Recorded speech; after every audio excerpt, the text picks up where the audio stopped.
जैन धर्म की बात करेंगे, अगर आप जैन धर्म की बात करेंगे तो 6ठी शताब्दी में ये भी फैला। इसके फैलने के भी कारण सेम था जो बौद्ध धर्म का था। बौद्ध धर्म इसीलिए फैला था क्योंकि वर्ण सिस्टम, वर्ण डिवीज़न बहुत ज़्यादा हो गया था, जिसमें ब्राह्मणवाद बहुत ज़्यादा था। ब्राह्मणवाद में क्षत्रियों को भी बुरा लगा कि भाई हमें भी आप स्पेस नहीं दे रहे, तो क्षत्रियों ने लड़ाई की। और जब क्षत्रियों ने लड़ाई की तो 2 क्षत्रिय जैन और बौद्ध में जो थे, सिद्धार्थ और महावीर वर्धमान, इन दोनों ने मिलकर नए धर्म को डाल दिया। न्यू एग्रीकल्चर पॉलिसी आई तो क्या हुआ, जानवरों को नहीं मारना था, पर वैदिक सभ्यता में क्या होता है, जानवरों को मारना बड़ा आवश्यक होता है, उनकी बलि दी जाती थी। तो एक ऐसा धर्म चाहिए था जो कृषि के लिए जानवरों का सेक्रीफाइस बंद कर दे। जब सिक्के आ गए, सिक्कों के आने से क्या, अर्थव्यवस्था उच्च हो गई। जो वैश्य क्लास था, ब्राह्मण क्षत्रिय वैश्य, वैश्य तीसरे नंबर पर बहुत रिच हो गए, और बहुत सारे रिलीजियस इन्होंने वो भी दिए, डोनेशन भी, बट ये धर्म में तीसरे नंबर पे थे, रिलीजन के कास्ट में तीसरे नंबर पे। तो ऐसा धर्म चाहते थे जो इनको भी उचली कास्ट पे या ऊपर ले जाए। अब बात करेंगे वर्धमान साहब की। तो वर्धमान से पहले वर्धमान ने कोई रिलीजन नहीं स्टार्ट किया, एक रिलीजन को इन्होंने कंटिन्यू किया। उसमें 24 तीर्थंकर हुए, ठीक है। 24 तीर्थंकर में सबसे पहले तीर्थंकर है ऋषभदेव। अगर ऋषभदेव की बेटा बात करें, ऋषभदेव वो तीर्थंकर हैं जिनके पुत्र के बारे में एक चीज़ कही जाती है, बाहुबली जिनका नाम था, जिनके नाम पर आपका जलाभिषेक किया जाता है, ठीक है। श्रवणबेरी गुफा में जलाभिषेक किया जाता है इन्हीं के पुत्र के नाम पर, ऋषभदेव के। तो जैन धर्म के पहले जो अनुवादक थे वो थे ऋषभदेव। ऋषभदेव के बाद आते हैं, ठीक है, संभवनाथ, अजीतनाथ, नेमिनाथ, अभिनंदन नाथ, बहुत सारे हैं, उनके बारे में बात करेंगे। 23वें तीर्थंकर थे पार्श्वनाथ। पार्श्वनाथ के ही फॉलोवर थे महावीर वर्धमान के माता पिता, और जो पार्श्वनाथ के फॉलोवर थे उनको बोलते थे क्या, निर्ग्रंथिन। और इसके बाद आते हैं महावीर। तो आइए महावीर के बारे में समझते हैं। महावीर का जन्म 540 में कुंडन ग्राम नॉर्थ बिहार में होता है, और कहाँ होता है, जंतिरका वंश में होता है, इसीलिए इनका नाम निर्ग्रंथनाथ पुत्र भी रखा गया है। इनके पिता सिद्धार्थ है, इनकी माता त्रिशला है। त्रिशला लक्ष्मी नरेश की बेटी थी, ठीक है, और बहन थी, और इनकी जो बेटी थी उनका शादी बिंबिसार से हुई थी। ये 30 साल की अवस्था में, ठीक है, अपने घर को छोड़ते हैं और 12 साल लगातार यज्ञ करते हैं, पूजा करते हैं। उसके बाद इन्हें कैवल्यन मिलता है। क्या मिलता है, कैवल्य, कैवल्यन की प्राप्ति कराते हैं। और इन्होंने अपनी सारी इंद्रियों को कंट्रोल कर लिया था, इसलिए इन्हें जैन बोला जाता है। इनके फॉलोवर को जैन्स बोला जाता है। निर्गंथ जो होता है, इसका मतलब होता है फ्री फ्रॉम फैटर्स। जो फॉलोवर्स होते थे उनको कहा जाता था, जो किसके थे, पार्श्वनाथ के फॉलोवर थे, ठीक है। 72 साल की उम्र में पावापुर में इनकी डेथ हो जाती है, जो आज राजगीर में पाया जाता है। तो महावीर के बारे में पहली बेसिक चीज़ याद रखिए। इसके बाद इन्होंने 5 सत्य बोले, 5 नियम बनाए। पहला अहिंसा, दूसरा सत्य, तीसरा आस्तेय, चौथा अपरिग्रह, और 5वां ब्रह्मचर्य। इन्होंने क्या कहा, हमेशा अहिंसा पे ध्यान दो, मतलब किसी को मारो नहीं, सदैव सत्य बोलो, किसी की चीज़ को मत चुराओ, ठीक है, ज़्यादा संपत्ति मत ग्रहण करो, और इन्होंने कहा हमेशा ब्रह्मचर्य का पालन करो। जो 5वां है ये इन्होंने डाला था, बाकी सारे पार्श्वनाथ के दिए हुए थे। महावीर ने महाव्रत दिए, जिनको ले वर्शिपर, जो अनुव्रतीस होते हैं वो फॉलो करते हैं, ठीक है। पार्श्वनाथ ने कहा था कि आप अपने ऊपरी और निचली भाग को ढक सकते हैं, मतलब ऊपर बनियान और नीचे अंडरवियर पहन सकते हैं। जब यह इन्होंने कहा पूरी तरह निर्वस्त्र रहेंगे, इन्होंने सारे कपड़े उतरवा दिए। तो इन्होंने सारे कपड़े उतरवाने के बाद चीज़ें की। जैनिज्म ने कहा एग्जिस्टेंस ऑफ गॉड है, इन्होंने कहा भगवान है, पर भगवान जो होते हैं वो सदैव जैन तीर्थंकरों के नीचे होंगे। इन्होंने कभी धर्म को, वर्ण व्यवस्था को पूरी तरह कंडेम नहीं किया। किसी ने इनसे पूछा महावीर से कि सर क्या हम अपनी जाति को बदल सकते हैं? इन्होंने कहा अगले जन्म में, इस जन्म तुम अच्छे कर्म करो, अगले जन्म में तुम ऊंची जाति में पैदा होगे। इन्होंने कभी जाति व्यवस्था के खिलाफ नहीं बोला। महावीर ने नहीं बोला, गौतम बुद्धा ने बोला, ठीक है। महावीर कहता है इंसान जो पैदा हुआ है वो इस जाति में इसलिए आया है क्योंकि उसके पिछले जन्म के कर्म थे। इस जन्म में अच्छे कर्म करो, अगली बार तुम ब्राह्मण पैदा होगे। 2, प्योर एंड मिटेरियस लाइफ थी। Members of the lower caste थे जो लिबरेशन को अटेंड कर रहे थे, ठीक है। जैन मेनली किस में था, वर्ल्डली बॉन्ड से मुक्ति दिलाने के लिए। तो उसके लिए इन्होंने श्यादवाद की एक नीति अपनाई, जिसमें इन्होंने किसी भी चीज़ को नकारा नहीं। इन्होंने सीधे कहा भगवान है, हो भी सकते नहीं भी हो सकते। जैसे तुम मेरे पास आओगे, सर मैं IAS बन सकता हूँ, तो मैं क्या करूँगा, श्यादवाद की नीति अपनाऊंगा, कहूँगा बन भी सकते हो, नहीं भी बन सकते। मेहनत करोगे बनोगे, नहीं बनोगे नहीं बनोगे, है ना। तो ये श्यादवाद होता है। इसके बाद इन्होंने कहा कि वर्ल्डली बाउंड से फ्री होने के लिए आपको त्रिरत्न फॉलो करने हैं। क्या, राइट फेथ, सम्यक विश्वास, राइट एक्शन, सम्यक कर्म, राइट नॉलेज, सम्यक ज्ञान। कह रहे ये 3 चीज़ें अगर आप फॉलो करते हो तो आप अपने धर्म को बदल सकते हो, अपने आप को कैवलिन की तरफ ले जा सकते हो। अब इम्पॉर्टेंस क्या थी? Non injury non living. इन जैन ने सबसे पहले कहा कि भाई आप किसी जीव को भी नहीं मार सकते। तो जैन जो हैं वो 90% क्या आने 90% जैन जो हैं वो क्या बन गए? 90% जैन व्यापारी बन गए। उन्होंने कृषि का कार्य भी छोड़ दिया। अब स्प्रेड कैसे हुआ? इन्होंने मैन वुमेन दोनों को लिया। जैन ने बिल्कुल ब्राह्मणिकल रिलीजन के खिलाफ बात नहीं की, इसलिए बहुत ज़्यादा लोग इनके साथ नहीं जुड़े। जैनिज्म जो था वेस्ट और साउथ इंडिया में फैला, जहाँ पर ब्राह्मणवाद कमज़ोर था। 2 इम्पॉर्टेंट लेजेंड्स में से एक इनके हैं चंद्रगुप्त। चंद्रगुप्त के बारे में कहा जाता है, चंद्रगुप्त मौर्य जो अशोक के परदादा थे, दादा थे, इन्होंने बड़ी इज्जत की, इन्होंने जैनिज्म को फैलाया। कहा जाता है कि मगध में 12 साल का एक दुर्भिक्ष आया था, काल आया था, फैमाइन आया था। इस फैमाइन के बाद 2 यहाँ पे नेता थे, एक था भद्रबाहु, एक स्थूलभद्र। भद्रबाहु चंद्रगुप्त को लेकर श्रवणबेल गोला जाते हैं, वहाँ पे चंद्र नामक माउंटेन पे इनको क्या कराते हैं? संलेखन। बहुत ध्यान से समझना संलेखन क्या है। संलेखन का मतलब है जो हमारा शरीर है, हमारे शरीर को आत्मा बहुत पसंद है और आत्मा को शरीर पसंद है। अब तुम्हारा मोमोज खाने का मन करता है, तुम क्यों खाते हो? तुम्हारी आत्मा तृप्त हो जाए। अगर आत्मा को तृप्त करना बंद कर दो तो संलेखन में ये कहते हैं कि आत्मा को इतना कस दो कि दोबारा वो बर्थ ले ही ना। जैसे खाना खाना छोड़ दो, फिर आत्मा कहे भाई खिला दो, कह रहे नहीं खाएंगे। फिर पानी पीना छोड़ दो, कहे भाई पानी पिला दो, नहीं पिलाएंगे। फिर सांस लेना छोड़ दो, मतलब जीते जी आप मर जाओ। संलेखन में क्या होता है? साधु एक बैठता है, पहले खाना छोड़ता है, फिर पानी छोड़ता है, फिर सांस छोड़ता है, समाधि में ही मर जाता है।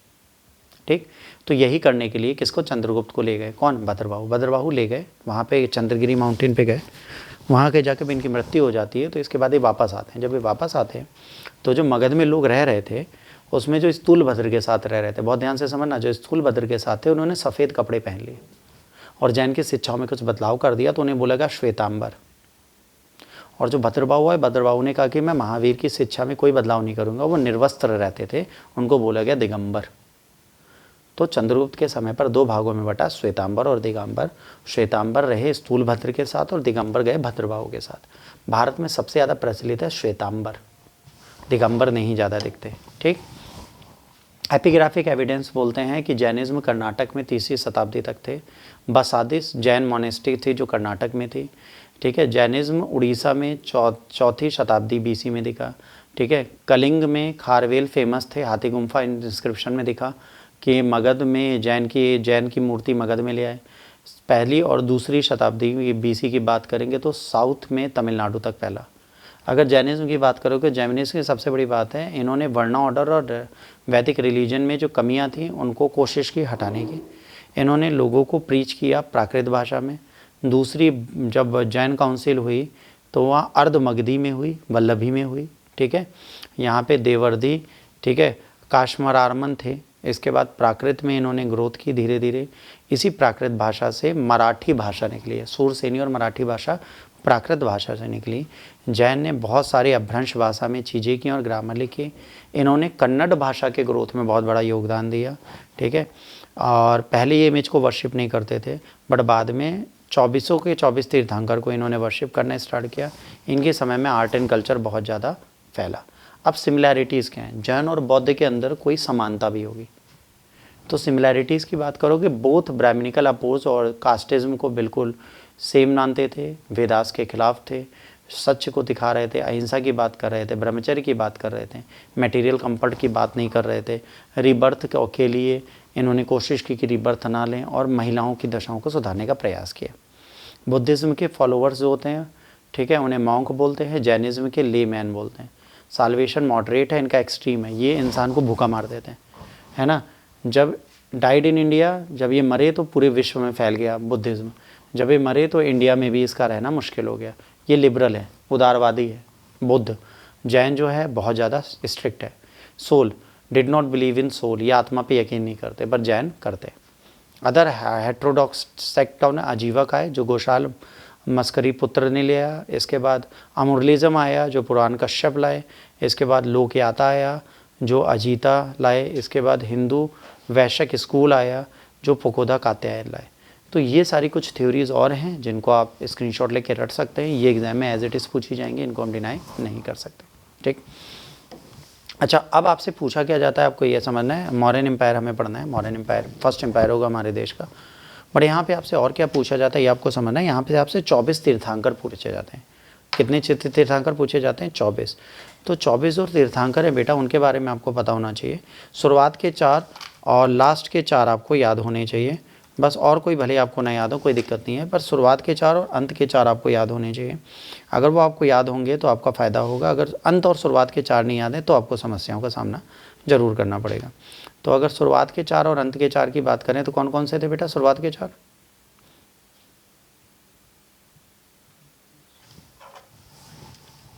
देखो इनको याद रख लेना, इनको दिमाग में बिल्कुल भर के रखना, इनको बिल्कुल मत भूलना, ठीक है। ये आपसे एग्जाम में पूछे जाते हैं, ये 4 आपसे ज़रूर पूछे जाएंगे, इनको आप भूल नहीं सकते। शुरुआत के 4, अंत के 4। यहाँ पर पहला है ऋषभ, पहले हैं ऋषभनाथ। सबसे पहले हो गए ऋषभनाथ, दूसरे हो गए अजीतनाथ, दूसरे हो गए अजीतनाथ, तीसरे हो गए संभवनाथ,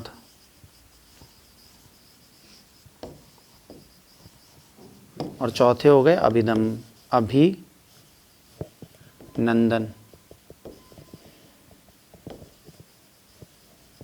ये 4 हैं आपके पास, ऋषभ, अजीत, संभव, अभिनंदन, ठीक। ऋषभ मतलब क्या होता है? हिंदी वर्ड बैल, तो इनका सिग्नेचर क्या है? बुल, बैल। इनका सिग्नेचर क्या है? इनका जो साइन है वो क्या है? बैल। अजीत, अजीत मतलब जिसे जीता ना जा सके, ना जीतने वाला कौन सा जानवर है? हाथी, तो इनका साइन है एलिफेंट, हाथी। यहीं पे याद कर लो साइन। संभवनाथ, उस समय दूरी को संभव कौन बना सकता था? दूरी को संभव करने के लिए कौन सा एनिमल था? घोड़ा, तो यहां पर हो गया हॉर्स। और यहां पर मजाक, जो आपकी नकल करता है वो कौन होता है? जो आपकी नकल करता है? बंदर, तो अभिनंदन मतलब बंदर, तो यहां पर क्या होगा? बंदर। तो ये 4 शुरुआत के हो गए। These 4 are of the initial phase. पहला है ऋषभनाथ, दूसरा अजीतनाथ, तीसरा संभवनाथ, चौथा अभिनंदननाथ। ये शुरुआत के 4 हो गए, ठीक। शुरुआत के 4 याद हुए। अच्छा, नीचे वाले आपको 2 तो पता ही है, 2 तो आपको पता है। अगर नीचे की हम बात करें तो नीचे के 2 आपको पता है। पहला 24th कौन है? महावीर, आप सबको पता है। और 23rd कौन है? पार्श्वनाथ, ये भी आपको पता है, ठीक। पार्श्वनाथ का जो था ये था सर्पफण। क्या था बेटा इनका? सर्पफण, ठीक है, स्नेक। और इनका क्या था? इनका था लॉइन, सिंह, शेर। महावीर का साइन था सिंह या शेर। इसके ऊपर 2 और आएंगे, कौन कौन आएगा? एक आएगा नेमिनाथ, एक आएगा नामीनाथ। इसके ऊपर आएगा नेमिनाथ और इसके ऊपर आएगा नामीनाथ,